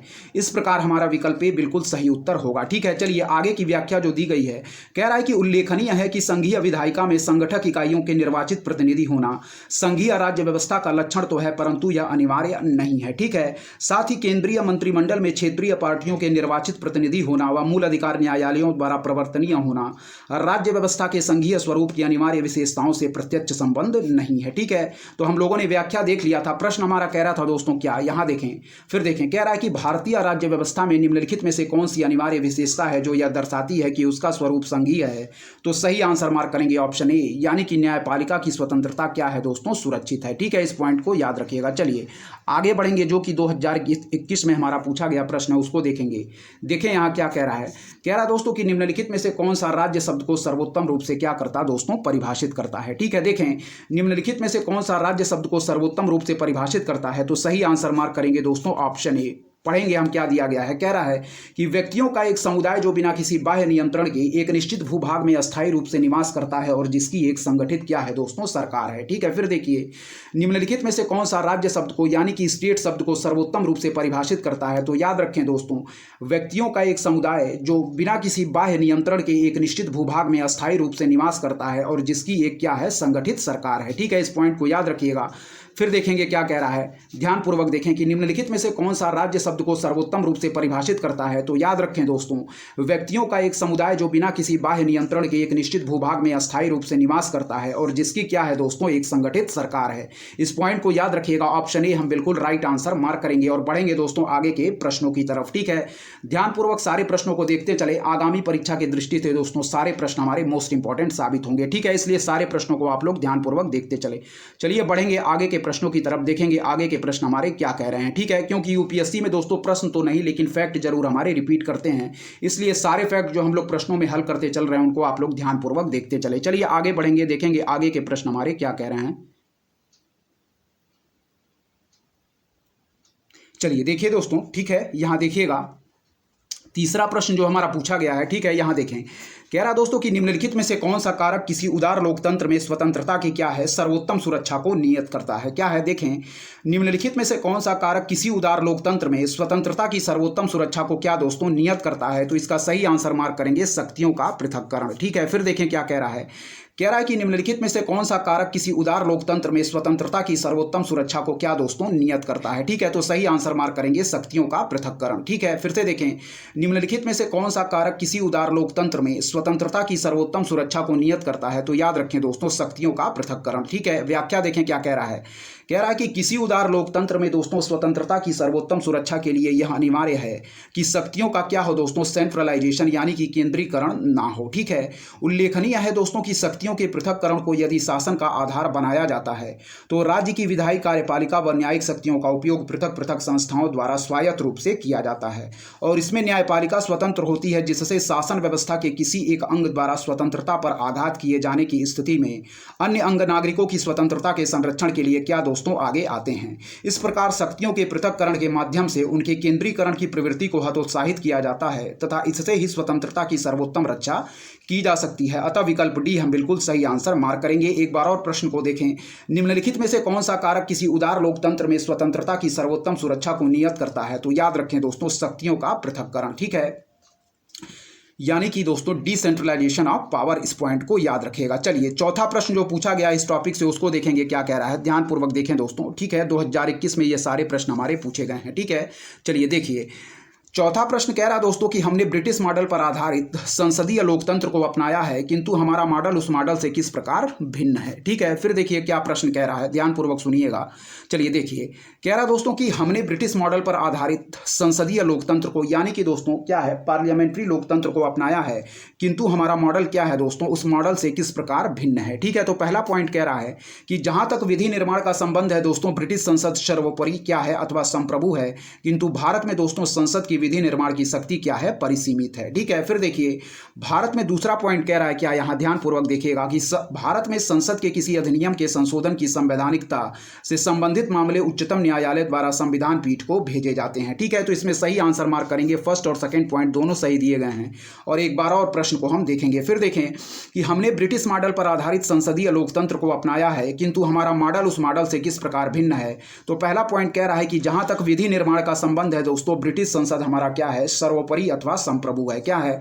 जहां तक विधि निर्माण का संबंध है ब्रिटिश संसद हमारा सर्वोपरि अथवा संप्रभु है किंतु भारत में संसद की विधि निर्माण की शक्ति क्या है दोस्तों परिसीमित है, ठीक है। दूसरा पॉइंट देखें, भारत में संसद के किसी अधिनियम के संशोधन की संवैधानिकता से संबंधित मामले उच्चतम न्यायालय यानी कि हमारे सुप्रीम कोर्ट द्वारा संविधान पीठ को कॉन्स्टिट्यूशनल क्या है कॉन्स्टिट्यूशनल पीठ को क्या दोस्तों भेजे जाते हैं। इस पॉइंट को याद रखिएगा। तो दोनों पॉइंट हमारे सही हैं, ठीक है। ऑप्शन सी हम बिल्कुल राइट आंसर मार्क करेंगे, ऑप्शन सी 1 और 2 दोनों, ठीक है। चलिए 2021 में जो पूछा गया पांचवा प्रश्न है उसकी तरफ हम देखेंगे दोस्तों, ठीक है। ध्यानपूर्वक देखिएगा क्या कह रहा है, यहां देखिए, ठीक है। चलिए देखें कह रहा दोस्तों कि संघ सरकार के संदर्भ में, ठीक है, संघ सरकार के संदर्भ में निम्नलिखित कथनों पर क्या कीजिए विचार कीजिए, ठीक है। पहला स्टेटमेंट देखें क्या कह रहा है, कह रहा दोस्तों कि एन गोपालास्वामी आयंगर समिति ने सुझाव दिया था कि किसी मंत्री और किसी सचिव को प्रशासनिक सुधार करने और उसे बढ़ावा देने के लिए पूर्णता नामित किया जाना चाहिए, ठीक है। पहला पॉइंट हमारा कह रहा है, ठीक है। और दूसरा पॉइंट क्या कह रहा है दोस्तों कि प्रशासनिक सुधार आयोग 1966 की संस्तुति के आधार पर वर्ष 1970 में कार्मिक विभाग का गठन किया गया और इसे प्रधानमंत्री के प्रभार के अधीन रखा गया, ठीक है। फिर देखिए क्या कह रहा है कि संघ सरकार के संदर्भ में निम्नलिखित कथनों पर विचार कीजिए। पहला पॉइंट क्या कह रहा है कि एन गोपालास्वामी आयंगर समिति ने सुझाव दिया था कि किसी मंत्री और किसी सचिव को प्रशासनिक सुधार करने और उसे बढ़ावा देने के लिए पूर्णता नामित किया जाना चाहिए, ठीक है। दूसरा स्टेटमेंट कह रहा है कि प्रशासनिक सुधार आयोग 1966 की संतुष्टि के आधार पर वर्ष 1970 में दोस्तों कार्मिक विभाग का गठन किया गया और इसे प्रधानमंत्री के प्रभार के अधीन रखा गया। तो सही आंसर मार्क करेंगे। कह रहा है कि उपर्युक्त कथनों में से कौन कौन से सही हैं। तो बिल्कुल हमारा दूसरा पॉइंट सही दिया गया है, पहला पॉइंट गलत दिया गया है। यानी कि क्या दूसरा पॉइंट जो कह रहा है दोस्तों कि प्रशासनिक सुधार आयोग 1966 की संतुष्टि के आधार पर वर्ष 1970 में दोस्तों हमारा कार्मिक विभाग का गठन किया गया और इसे हमारे प्रधानमंत्री यानी कि प्राइम मिनिस्टर के प्रभार के अधीन दोस्तों क्या रखा गया है। ठीक है, ऑप्शन बी सही आंसर मार्क करेंगे। फर्स्ट पॉइंट हमारा गलत दिया गया है।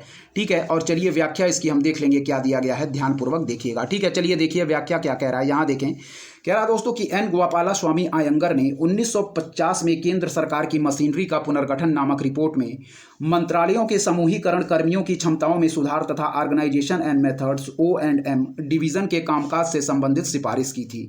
इस रिपोर्ट में यह उल्लेख नहीं है कि एक मंत्री और एक सचिव को केवल प्रशासनिक सुधार के विषय को आगे बढ़ाने और इसे बढ़ावा देने के लिए नामित किया जाना चाहिए। इसीलिए दोस्तों हमारा कथन एक सही नहीं है, याद रखिएगा। फिर दूसरा पॉइंट देखें, 1970 में दोस्तों प्रशासनिक सुधार आयोग 1966 की अनुशंसा पर कैबिनेट सचिवालय के प्रभार के अधीन कार्मिक विभाग का गठन किया गया। 1985 में इसका प्रभार प्रधानमंत्री कार्यालय को हस्तांतरित कर दिया गया। उल्लेखनीय है कि कैबिनेट सचिवालय प्रभावी रूप से प्रधानमंत्री के प्रभार के अधीन है। अतः कथन 2 हमारा सही है। इस प्रकार सही आंसर मार्क करेंगे विकल्प बी। ठीक है, चलिए देखें आगे देखेंगे दोस्तों हमारा क्या कह रहा है। 2021 में जो पूछा गया प्रश्न है उसको देखेंगे क्या कह रहा है। यहाँ ध्यानपूर्वक देखिए, कह रहा दोस्तों हमारा कि संवैधानिक सरकार का आशय क्या है। क्या है, कह रहा है हमारा कि संवैधानिक सरकार का आशय क्या है। तो सही आंसर मार्क करेंगे दोस्तों क्या है, कोई सरकार जो संविधान की सीमाओं से क्या है, परिबद्ध है। ठीक है, फिर देखिए यहाँ क्या कह रहा है, ध्यानपूर्वक देखिएगा कि संवैधानिक सरकार का आशय क्या है। कह रहा है दोस्तों संवैधानिक सरकार का आशय क्या है, तो याद रखें ऑप्शन डी हम बिल्कुल राइट आंसर मार्क करेंगे दोस्तों। वह क्या है कि कोई सरकार जो संविधान की सीमाओं से क्या है, परिबद्ध है। ठीक है, याद रखें इसे हम संवैधानिक सरकार कहेंगे। ठीक है, व्याख्या देखें इसके क्या कह रहा है दोस्तों। कह रहा है कि परिभाषा से संवैधानिक सरकार वह सरकार है दोस्तों जो संविधान की सीमाओं से परिबद्ध हो। क्या है, परिभाषा से संवैधानिक सरकार वह सरकार है दोस्तों जो संविधान की सीमाओं से परिबद्ध हो। अतः विकल्प डी हमारा बिल्कुल राइट आंसर होगा। आगे कह रहा है कि उल्लेखनीय है कि सरकार के प्रमुख के पास दोस्तों नाम मात्र की शक्तियां होना संसदीय प्रणाली की सरकार का एक अभिलक्षण है। क्या है, फिर देखिए कि उल्लेखनीय है कि सरकार के प्रमुख के पास नाम मात्र की शक्तियां होना संसदीय प्रणाली की सरकार का अभिलक्षण है, जबकि सरकार के प्रमुख के पास वास्तविक शक्तियां होना दोस्तों अध्यक्षीय प्रणाली की सरकार का अभिलक्षण है। ठीक है, फिर कह रहा है कि किसी राष्ट्र की परिसंघीय संरचना वाली प्रतिनिधि सरकार की उपस्थिति परिसंघ की क्या है दोस्तों, एक विशेषता है। ठीक है, तो इसकी व्याख्या को हम लोगों ने देख लिया है। प्रश्न हमारा कह रहा था कि संवैधानिक सरकार का आशय क्या है, तो याद रखें दोस्तों ऐसी सरकार जो संविधान की सीमाओं से क्या हो दोस्तों, परिबद्ध हो। ठीक है, चलिए 2020 में पूछे गए प्रश्नों की तरफ बढ़ेंगे, देखेंगे ध्यानपूर्वक। यहाँ 2020 में जो पूछे गए प्रश्न है वह क्या कह रहे हैं, ध्यानपूर्वक देखिएगा। सारे प्रश्न दोस्तों हमारी आगामी परीक्षा की दृष्टि से इंपॉर्टेंट हैं। 26 मई 2024 को जो हमारी आगामी परीक्षा लगी हुई है उसकी दृष्टि से ये सारे PYQ जो हम देख रहे हैं, यानी कि प्रीवियस ईयर क्वेश्चन, ये सारे हमारे दोस्तों आगामी परीक्षा जो 26 मई 2024 को लगी है उसकी दृष्टि से मोस्ट इंपॉर्टेंट साबित होंगे, इसलिए ध्यानपूर्वक देखते चले। चलिए दोस्तों पहला प्रश्न 2020 में जो पूछा गया है उसको देखेंगे। कह रहा है कि निम्नलिखित कथनों पर विचार कीजिए। पहला पॉइंट देखें क्या कह रहा है कि भारत का संविधान अपने मूल ढांचे को संघवाद, पंथ निरपेक्षता, मूल अधिकारों तथा लोकतंत्र के रूप में क्या करता है, परिभाषित करता है। ठीक है, फिर देखें क्या कह रहा है कि भारत का संविधान अपने मूल ढांचे को संघवाद, पंथ निरपेक्षता, मूल अधिकारों तथा लोकतंत्र के रूप में क्या करता है दोस्तों, परिभाषित करता है। ठीक है, फिर देखिए दूसरा पॉइंट कह रहा है कि भारत का संविधान नागरिकों की स्वतंत्रता तथा उन आदर्शों जिन पर संविधान आधारित है कि सुरक्षा हेतु न्यायिक पुनरावलोकन की व्यवस्था करता है। कह रहा है उपर्युक्त कथनों में से कौन कौन से सही हैं, तो सही आंसर मार्क करेंगे ना तो एक ही ना तो दो। ठीक है, चलिए फिर इसकी व्याख्या देखेंगे क्या कह रहा है, ध्यानपूर्वक यहां देखिएगा। चलिए देखिए, कह रहा दोस्तों कि भारत का संविधान मूल ढांचे को परिभाषित क्या नहीं करता है। क्या है, भारत का संविधान मूल ढांचे को परिभाषित नहीं करता है, यह एक न्यायिक नवाचार है। ठीक है, 1973 के केशवानंद भारती मामले में सर्वोच्च न्यायालय की संवैधानिक पीठ ने फैसला सुनाया कि संसद संविधान के किसी भी भाग में संशोधन कर सकती है, लेकिन ऐसा कोई भी संशोधन संविधान के मूल ढांचे को नष्ट नहीं करता है। ठीक है, करता हो। अदालत ने मूल ढांचा शब्द को परिभाषित नहीं किया है और मूल ढांचे के अंतर्गत केवल कुछ सिद्धांतों को सूचीबद्ध किया है, जैसे संघवाद, धर्मनिरपेक्षता, लोकतंत्र। इसलिए कथन एक हमारा क्या है दोस्तों, सही नहीं है। ठीक है, फिर दूसरा पॉइंट देखें क्या कह रहा है, यहां ध्यानपूर्वक देखिएगा। ठीक है, चलिए देखिए, कह रहा दोस्तों कि संविधान के अनुच्छेद 13(2) के अनुसार राज्य ऐसी कोई विधि नहीं बनाएगा जो संविधान द्वारा प्रदत्त मौलिक अधिकार को छीनती हो। ठीक है, यदि ऐसी कोई विधि बनाई भी जाती है तो वह मौलिक अधिकारों के उल्लंघन की मात्रा तक क्या हो जाएगी, शून्य हो जाएगी। ठीक है, उद्देशिका में संविधान के आदर्श उद्देश्य, सरकार के स्वरूप एवं संविधान के स्रोत का वर्णन है। केशवानंद भारती बनाम केरल राज्य मामले में उद्देशिका को संविधान का भाग माना गया है, अतः इसमें संशोधन किया जा सकता है, किंतु सर्वोच्च न्यायालय ने यह भी स्पष्ट किया है कि उद्देशिका के उस भाग में संशोधन नहीं किया जा सकता जो आधारभूत ढांचे से संबंधित हो। अतः इस प्रकार नागरिकों की स्वतंत्रता यानी कि मूल अधिकार और उद्देशिका पर न्यायिक पुनरावलोकन संभव है, लेकिन इस पर कुछ शर्तें आरोपित हैं। अतः कथन 2 हमारा सही नहीं है। इस प्रकार विकल्प डी हमारा सही उत्तर होगा। और प्रश्न को एक बार और हम देख लेंगे। ठीक है, यहाँ ध्यानपूर्वक देखें क्या कह रहा है। कह रहा है निम्नलिखित कथनों पर विचार कीजिए। पहला पॉइंट कह रहा है कि भारत का संविधान अपने मूल ढांचे को संघवाद, पंथ निरपेक्षता, मूल अधिकारों तथा लोकतंत्र के रूप में परिभाषित करता है। यह स्टेटमेंट हमारा गलत है। दूसरा पॉइंट देखें कि भारत का संविधान नागरिकों की स्वतंत्रता तथा उन आदर्शों जिन पर संविधान आधारित है की सुरक्षा हेतु न्यायिक पुनरावलोकन की व्यवस्था करता है। ठीक है, तो सही आंसर मार्क करेंगे, ना तो 1 ना ही 2। ठीक है, 2020 में पूछे गए दूसरे प्रश्न की तरफ बढ़ेंगे, देखेंगे ध्यानपूर्वक यहाँ क्या कह रहा है। चलिए देखिए, कह रहा दोस्तों हमारा कि गांधीवाद और मार्क्सवाद के बीच एक समान सहमत पाई जाती है, यह निम्नलिखित में से कौन सी है? क्या है देखें, कह रहा है कि गांधीवाद और मार्क्सवाद के बीच एक समान सहमत पाई जाती है, यह निम्नलिखित में से कौन सी है? तो सही आंसर मार्क करेंगे कि एक अंतिम लक्ष्य के रूप में राज्य विहीन समाज। क्या है? फिर देखिए, गांधीवाद और मार्क्सवाद के बीच एक समान सहमत पाई जाती है, या निम्नलिखित में से कौन सी है? तो सही आंसर मार्क करेंगे दोस्तों ऑप्शन ए, यानी कि दोस्तों एक अंतिम लक्ष्य के रूप में क्या है दोस्तों? हमारा राज्य विहीन समाज। ठीक है, फिर देखिए, गांधीवाद और मार्क्सवाद के बीच एक समान सहमत पाई जाती है, या निम्नलिखित में से कौन सी है? तो याद रखें दोस्तों ऑप्शन ए, यानी कि एक अंतिम लक्ष्य के रूप में दोस्तों हमारा राज्य विहीन समाज। ठीक है, इस पॉइंट को याद रखिएगा। स्टेटलेस सोसाइटी की बात करता है दोस्तों हमारा गांधीवाद और मार्क्सवाद। ठीक है, व्याख्या देखिएगा क्या कह रहा है, ध्यानपूर्वक देखिएगा। ठीक है, व्याख्या देखिए यहां क्या कह रहा है। चलिए देखिए, कह रहा दोस्तों हमारा, देखेंगे ध्यानपूर्वक यहां। ठीक है, कह रहा है कि गांधीवाद और मार्क्सवाद दोनों का अंतिम उद्देश्य क्या है? गांधीवाद और मार्क्सवाद दोनों का अंतिम उद्देश्य एक ही, यानी कि राज्य विहीन और वर्ग विहीन समाज की स्थापना है। ठीक है, कह रहा है गांधीवाद और मार्क्सवाद दोनों का अंतिम उद्देश्य एक राज्य विहीन और वर्ग विहीन समाज की स्थापना है। हालांकि आगे की डिटेल देखेंगे दोस्तों क्या दिया रहा है। कह रहा है हालांकि इस उद्देश्य को प्राप्त करने के लिए दोनों के साधन क्या हैं दोस्तों? अलग हैं। ठीक है, महात्मा गांधी अहिंसक साधनों के माध्यम से इस अंत को प्राप्त करना चाहते थे, लेकिन मार्क्स इसे हिंसक साधनों के माध्यम से हासिल करना चाहते थे। ठीक है, तो यह पॉइंट याद रखिएगा। क्या है?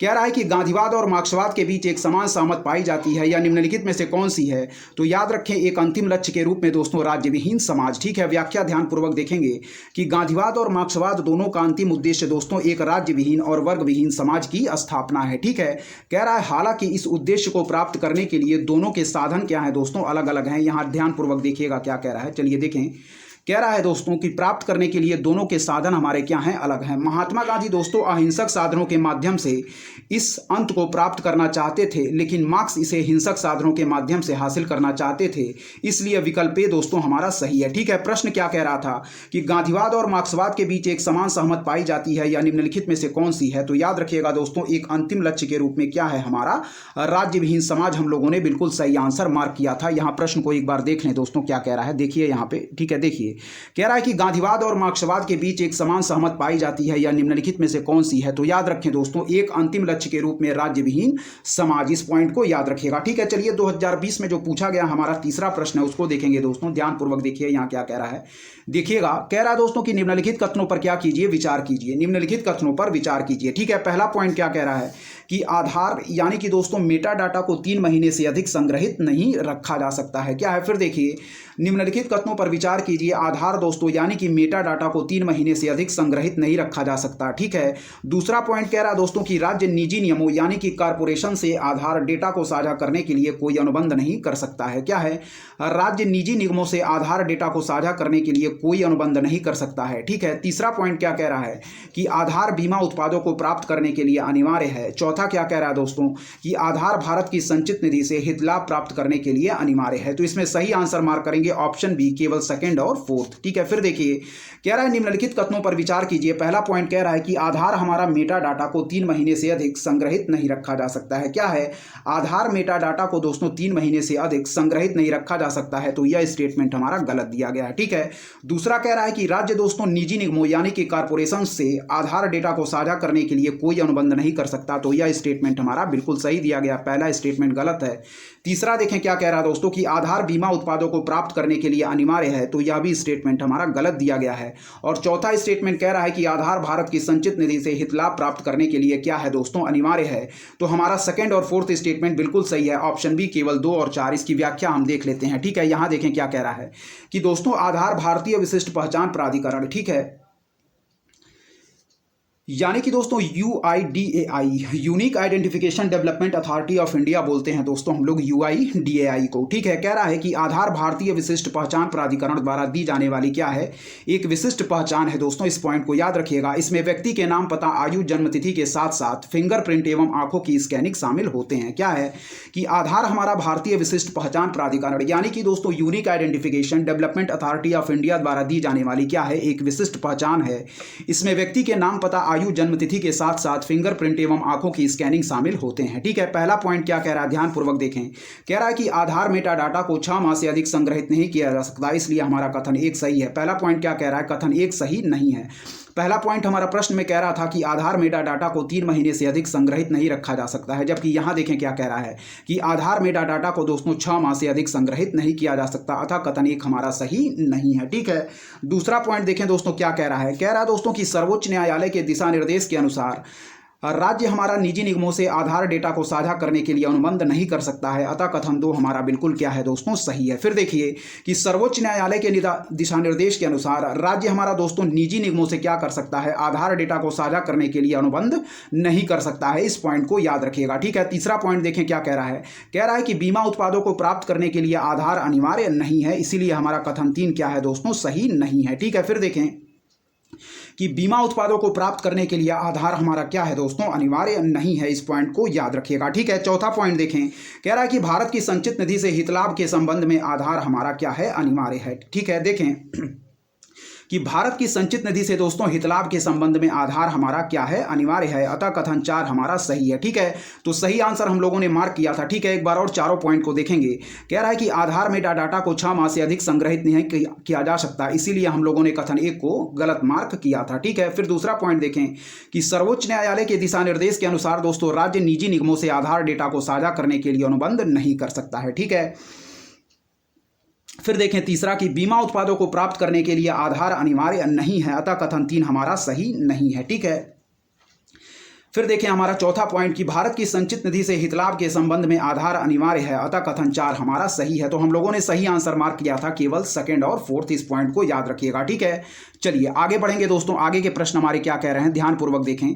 कह रहा दोस्तों की परिभाषा से संवैधानिक सरकार का क्या अर्थ है। ठीक है, यानी कि कॉन्स्टिट्यूशनल गवर्नमेंट की यहां बात कर रहा है। ठीक है, चौथा पॉइंट देखें, चौथा प्रश्न जो हमारा पूछा गया वह क्या कह रहा है। कह रहा है कि परिभाषा से संवैधानिक सरकार का अर्थ है, तो याद रखें दोस्तों सीमित सरकार। ठीक है, क्या है, फिर देखें। कह रहा है परिभाषा से संवैधानिक सरकार का अर्थ है, तो याद रखें दोस्तों क्या है हमारा, सीमित सरकार। ठीक है, यहां देखें संवैधानिक सरकार से तात्पर्य है दोस्तों ऐसी सरकार से जो संविधान की व्यवस्थाओं के अनुसार गठित, नियंत्रित व सीमित हो तथा व्यक्ति विशेष की इच्छाओं के स्थान पर विधि के अनुरूप ही संचालित होती हो। ठीक है, संवैधानिक सरकारें नियमों के अनुसार व लोक कल्याण पर आधारित होती हैं। यहाँ यह भी विचार करने योग्य है कि राज्य में केवल संविधान का होना मात्र सरकार को संवैधानिक नहीं बनाता है, बल्कि वही सरकार संवैधानिक कही जाएगी जो वास्तव में संविधान पर आधारित हो, संविधान द्वारा सीमित व क्या हो दोस्तों, नियंत्रित हो। इस पॉइंट को याद रखिएगा। ठीक है, फिर से देखेंगे। कह रहा है कि परिभाषा में संवैधानिक सरकार का अर्थ है, तो याद रखें दोस्तों सीमित सरकार। क्या है, देखेंगे व्याख्या यहाँ क्या कह रहा है कि संवैधानिक सरकार से तात्पर्य ऐसी सरकार से है जो संविधान की व्यवस्थाओं के अनुसार गठित, नियंत्रित व सीमित हो तथा व्यक्ति विशेष की इच्छाओं के स्थान पर विधि के अनुरूप ही संचालित होती हो। ठीक है, संवैधानिक सरकारें नियमों के अनुसार व लोक कल्याण पर आधारित होती हैं दोस्तों। ठीक है, यहाँ यह भी विचार करने योग्य है कि राज्य में केवल संविधान का होना मात्र सरकार को संवैधानिक नहीं बनाता है, बल्कि वही सरकार संवैधानिक कही जाएगी जो वास्तव में दोस्तों संविधान पर आधारित हो, संविधान द्वारा सीमित व क्या हो दोस्तों, उसके द्वारा नियंत्रित यानी कि कंट्रोल हो। ठीक है, इस पॉइंट को याद रखिएगा। हम लोगों ने फोर्थ जो हमारा प्रश्न था कि परिभाषा से संवैधानिक सरकार का अर्थ है, तो याद रखें ऑप्शन डी सीमित सरकार। ठीक है दोस्तों, सारे प्रश्नों को दोस्तों आप लोग ध्यानपूर्वक देखते चलें, क्योंकि आगामी परीक्षा जो हमारी 26 मई 2024 को लगी हुई है वह उसकी दृष्टि से ये जितने भी PYQ हैं यानी कि प्रीवियस ईयर क्वेश्चन वह दोस्तों बहुत ही महत्वपूर्ण साबित होंगे। ठीक है, और दोस्तों यदि आपको हमारा कंटेंट पसंद आ रहा है तो हमारे चैनल उद्देश्य क्लासेस 91 को दोस्तों जरूर सब्सक्राइब करें, लाइक करें दोस्तों, अपने दोस्तों के बीच शेयर भी करें और ऐसे ही लगातार पढ़ते रहें। हमारे चैनल की तरफ से दोस्तों अच्छा से अच्छा कंटेंट प्रोवाइड करने की आपको पूरी कोशिश की जाएगी। ठीक है, चलिए आगे के प्रश्नों की तरफ हम बढ़ेंगे, देखेंगे आगे के प्रश्न हमारे क्या कह रहे हैं। ध्यानपूर्वक सारे प्रश्नों को देखते चलें। ठीक है, चलिए देखेंगे। चलिए देखिए दोस्तों 2019 में जो पूछा गया प्रश्न है उसको देखें यहाँ। ठीक है, ध्यानपूर्वक देखिएगा। चलिए, कह रहा है राज्य व्यवस्था के संदर्भ में निम्नलिखित में से किस एक को आप स्वतंत्रता की सर्वाधिक उपयुक्त व्याख्या के रूप में क्या स्वीकार करेंगे। ठीक है, फिर से देखें क्या कह रहा है प्रश्न। कह रहा है राज्य व्यवस्था के संदर्भ में निम्नलिखित में से किस एक को आप स्वतंत्रता की सर्वाधिक उपयुक्त व्याख्या के रूप में क्या करेंगे दोस्तों, स्वीकार करेंगे। तो सही आंसर मार्क करेंगे ऑप्शन डी, यानी कि स्वयं को पूर्णतः विकसित करने का अवसर। क्या है, फिर देखिए कि राज्य व्यवस्था के संदर्भ में दोस्तों निम्नलिखित में से किस एक को आप स्वतंत्रता की सर्वाधिक उपयुक्त व्याख्या के रूप में स्वीकार करेंगे। तो ऑप्शन डी, स्वयं को पूर्णतः विकसित करने का अवसर। क्या है, फिर देखिए कि राज्य व्यवस्था के संदर्भ में निम्नलिखित में से किस एक को आप स्वतंत्रता की सर्वाधिक उपयुक्त व्याख्या के रूप में स्वीकार करेंगे। तो ऑप्शन डी, स्वयं को पूर्णतः विकसित करने का अवसर। इस पॉइंट को याद रखिएगा, ठीक है। चलिए अब बढ़ेंगे दोस्तों हम 2018 में जो पूछे गए प्रश्न हैं उनकी तरफ हम देखेंगे ध्यानपूर्वक। 2018 में हमारे क्या पूछे गए प्रश्न हैं उनको देखें। कह रहा दोस्तों कि विधि और स्वाधीनता के बीच सबसे उपयुक्त संबंध को निम्नलिखित में से कौन क्या प्रतिबिंबित करता है। फिर देखें, विधि और स्वाधीनता के बीच सबसे उपयुक्त संबंध को निम्नलिखित में से कौन प्रतिबिंबित करता है। तो सही आंसर मार्क करेंगे, यदि विधि नहीं है तो दोस्तों स्वाधीनता भी नहीं है, ठीक है। ऑप्शन बी हम बिल्कुल राइट आंसर मार्क करेंगे, ठीक है। फिर देखिए क्या कह रहा है विधि और स्वाधीनता के बीच सबसे उपयुक्त संबंध को निम्नलिखित में से कौन प्रतिबिंबित करता है। तो सही आंसर मार्क करेंगे दोस्तों, यदि विधि नहीं है तो स्वाधीनता भी नहीं है, ठीक है। यहां देखें क्या कह रहा है, ध्यानपूर्वक देखिएगा। कथन बी विधि और स्वाधीनता के बीच सबसे उपयुक्त संबंध को दोस्तों क्या करता है, प्रतिबिंबित करता है। कह रहा है कि प्रसिद्ध विद्वान जॉन लॉक ने भी इस कथन की पुष्टि की है और कहा है कि जहां कोई विधि नहीं है वहां कोई स्वाधीनता नहीं है, ठीक है। Where there is no law there is no freedom. क्या है, where there is no law there is no freedom, ठीक है। कह रहा है कि इसलिए स्वतंत्रता के अस्तित्व के लिए विधि का अस्तित्व क्या है, आवश्यक है, ठीक है। कह रहा है कि विधि ही स्वतंत्रता की रक्षा करती है। विधि की अनुपस्थिति में दोस्तों व्यक्ति को अपनी स्वतंत्रता की रक्षा के लिए शक्ति की मदद लेनी होगी जो सबके लिए संभव नहीं है, ठीक है। विधि की अनुपस्थिति में दोस्तों समाज में क्या अराजकता प्रबल होगी। विधि समाज में सभ्य जीवन के सुचारू संचालन के लिए क्या है, अनुकूल माहौल प्रदान करती है, ठीक है। विधि समाज में सभ्य जीवन के सुचारू संचालन के लिए अनुकूल माहौल प्रदान करती है। विधि अपराधियों को दंडित करती है और व्यक्तियों के अधिकारों का बचाव कर स्वाधीनता सुनिश्चित करती है, ठीक है। तो पहला पॉइंट कह रहा है हमारा प्रश्न की विधि और स्वाधीनता के बीच सबसे उपयुक्त संबंध को निम्नलिखित में से कौन प्रतिबिंबित करता है। तो सही आंसर मार्क करेंगे दोस्तों कि यदि विधि नहीं है तो स्वाधीनता भी नहीं है, ठीक है। चलिए दूसरे प्रश्न जो हमारे 2018 में पूछे गए उनकी तरफ बढ़ेंगे। कह रहा है कि निम्नलिखित में से किन को विधि के शासन के प्रमुख लक्षणों के रूप में माना जाएगा, ठीक है। क्या है, निम्नलिखित में से किन को विधि के शासन के प्रमुख लक्षणों के रूप में क्या है दोस्तों माना जाएगा। तो क्या है, हम सही आंसर इसका क्या मार्क करेंगे। पहला देखें, कह रहा है दोस्तों शक्तियों का परिसीमन, ठीक है, बिल्कुल सही है दोस्तों। दूसरा कह रहा है दोस्तों हमारा विधि के समक्ष क्या है, समता, ठीक है। फिर देखें, कह रहा है कि निम्नलिखित में से किनको विधि के शासन के प्रमुख लक्षणों के रूप में माना जाएगा। तो पहला कह रहा है दोस्तों हमारा शक्तियों का परिसीमन। दूसरा क्या कह रहा है दोस्तों कि विधि के समक्ष क्या है दोस्तों, समता। क्या है, विधि के समक्ष समता, ठीक है। आगे के पॉइंट देखेंगे। आगे जो तीसरे और चौथे पॉइंट दिए गए हैं वह कह रहे हैं कि सरकार के प्रति जन उत्तरदायित्व और स्वतंत्रता और नागरिक अधिकार। फिर से देखिए, निम्नलिखित में से किनको विधि के शासन के प्रमुख लक्षणों के रूप में माना जाएगा। तो पहला कह रहा है दोस्तों क्या, का परिसीमन, ठीक है। फिर दूसरा कह रहा है दोस्तों क्या है, विधि के समक्ष समता, ठीक है। और तीसरा और चौथा पॉइंट देखेंगे यहां क्या दिया गया है, ध्यानपूर्वक देखिएगा, ठीक है। यहां देखें, चलिए देखिए तीसरा पॉइंट क्या कह रहा है, सरकार के प्रति जन उत्तरदायित्व। क्या है, सरकार के प्रति जन उत्तरदायित्व। और चौथा कह रहा है स्वतंत्रता और नागरिक अधिकार। तो इसमें जो सही आंसर मार्क करेंगे वह है दोस्तों हमारा फर्स्ट, सेकंड और फोर्थ। फर्स्ट, सेकंड और फोर्थ हमारा बिल्कुल राइट आंसर होगा, ठीक है। यानी कि निम्नलिखित में से किनको विधि के शासन के प्रमुख लक्षणों के रूप में माना जाएगा। तो याद रखिएगा दोस्तों, शक्तियों का परिसीमन पहला पॉइंट हमारा कह रहा था। दूसरा कह रहा था कि विधि के समक्ष समता। और चौथा कह रहा था दोस्तों स्वतंत्रता और नागरिक अधिकार। क्या है, स्वतंत्रता और नागरिक अधिकार। इस पॉइंट को याद रखिएगा। तीसरा पॉइंट दोस्तों हमारा गलत दिया गया है, ठीक है। फिर से देखें कि निम्नलिखित में से किनको विधि के शासन के प्रमुख लक्षणों के रूप में माना जाएगा। तो याद रखिएगा दोस्तों, पहला हमारा दिया गया था शक्तियों का परिसीमन। दूसरा दिया गया था दोस्तों विधि के समक्ष समता। तीसरा दिया गया था सरकार के प्रति जन उत्तरदायित्व। और चौथा दिया गया था दोस्तों स्वतंत्रता और नागरिक अधिकार। तो सही आंसर मार्क करेंगे ऑप्शन सी, 1, सेकंड और फोर्थ, ठीक है। इसकी डिटेल व्याख्या देख लेते हैं। कह रहा है कि ब्रिटिश न्यायवादी दोस्तों एबी डायसी का मानना है कि विधि के समक्ष समता का विचार विधि के शासन के सिद्धांत का मूल तत्व है, ठीक है। फिर देखें, कह रहा है कि व्यक्तिगत अधिकारों की स्वतंत्रता अर्थात संविधान व्यक्तिगत अधिकारों का परिणाम है जिससे नागरिक अधिकार तथा स्वतंत्रता विधि के शासन के प्रमुख लक्षणों में शामिल हैं, ठीक है। शक्तियों पर युक्त निर्बंधन या परिसीमन विधि के शासन के अहम पक्षों में से क्या है दोस्तों, एक है। इस पॉइंट को याद रखिएगा, ठीक है। 2017 में पूछे गए प्रश्न की तरफ हम बढ़ेंगे, देखेंगे यहाँ क्या कह रहा है, ठीक है। पहला पॉइंट देखें, पहला प्रश्न कह रहा है समाज में समानता के होने का एक निहितार्थ यह है कि उसमें क्या है। फिर देखें, समाज में समानता के होने का एक निहितार्थ यह है कि उसमें, बिल्कुल सही आंसर मार्क करेंगे, विशेषाधिकारों का अभाव है। क्या है, फिर देखिए, फिर से देखें यहाँ ऑप्शन ए बिल्कुल राइट आंसर मार्क करेंगे। देखें यहाँ क्या कह रहा है, ध्यानपूर्वक देखिएगा। कह रहा दोस्तों कि समाज में समानता के होने का एक नियतार्थ यह है कि उसमें विशेषाधिकारों का क्या है, अभाव है। ठीक है, देखें समानता मूल्य को साकार करने का अर्थ विशेषाधिकारों के अभाव से लगाया जाता है। क्या है, समानता मूल्य को साकार करने का अर्थ दोस्तों विशेषाधिकारों के अभाव से लगाया जाता है। ठीक है, फिर देखें प्राकृतिक विषमता दूर करना हमारे अधिकार क्षेत्र में नहीं, परंतु इस आधार पर समाज में जो विषमताएं निर्मित की जाती हैं उन्हें दूर करना सभी समाजों का लक्ष्य होना चाहिए। हेराल्ड लास्की के अनुसार समानता में किसी को विशेषाधिकार प्राप्त नहीं होना चाहिए। ठीक है, इस पॉइंट को याद रखिएगा। फिर से देखेंगे, कह रहा है दोस्तों कि समाज में समानता के होने का एक नियतार्थ यह है कि उसमें विशेषाधिकारों का क्या है दोस्तों, अभाव है। ठीक है, चलिए दूसरा प्रश्न देखेंगे क्या कह रहा है। कह रहा दोस्तों कि भारत में मताधिकार और निर्वाचित होने का अधिकार है। क्या है, भारत में मताधिकार और निर्वाचित होने का अधिकार है। तो सही आंसर दोस्तों मार्क करेंगे, वह है हमारा संवैधानिक अधिकार, यानी कि एक कॉन्स्टिट्यूशनल राइट है। ठीक है, फिर देखिए कह रहा है भारत में मताधिकार और निर्वाचित होने का अधिकार है। तो याद रखें दोस्तों एक संवैधानिक अधिकार है। क्या है, भारत में मताधिकार और निर्वाचित होने का अधिकार, तो याद रखें दोस्तों क्या है, हमारा एक संवैधानिक अधिकार है। कह रहा है कि भारत में मताधिकार और निर्वाचित होने का अधिकार एक संवैधानिक अधिकार है और इसे जन प्रतिनिधित्व कानून 1951 द्वारा शर्तों सहित सुनिश्चित किया जाता है। ठीक है, इस पॉइंट को याद रखिएगा। एक और प्रश्न देखेंगे, यहां देखें क्या कह रहा है। कह रहा है निम्नलिखित में से कौन सी एक भारतीय संघराज्य पद्धति की विशेषता नहीं है। तो याद रखिए यह संघबद्ध होने वाली इकाइयों के बीच एक सहमत का परिणाम है। ठीक है, ऑप्शन डी हमारा बिल्कुल राइट आंसर होगा। ठीक है, क्या कह रहा है दोस्तों, देखेंगे ध्यानपूर्वक। कह रहा है कि निम्नलिखित में से कौन सी एक भारतीय संघराज्य पद्धति की विशेषता नहीं है कि यह संघबद्ध होने वाली इकाइयों के बीच एक सहमत का परिणाम है। इस पॉइंट को याद रखिएगा, यह हमारा गलत दिया गया है। जबकि भारत में स्वतंत्र न्यायपालिका है, बिल्कुल सही है। केंद्रों और राज्यों के बीच शक्तियों का स्पष्ट विभाजन किया गया है, यह भी सही है। और संघबद्ध होने वाली इकाइयों को राज्यसभा में असमान प्रतिनिधित्व दिया गया है, यह भी हमारा सही है।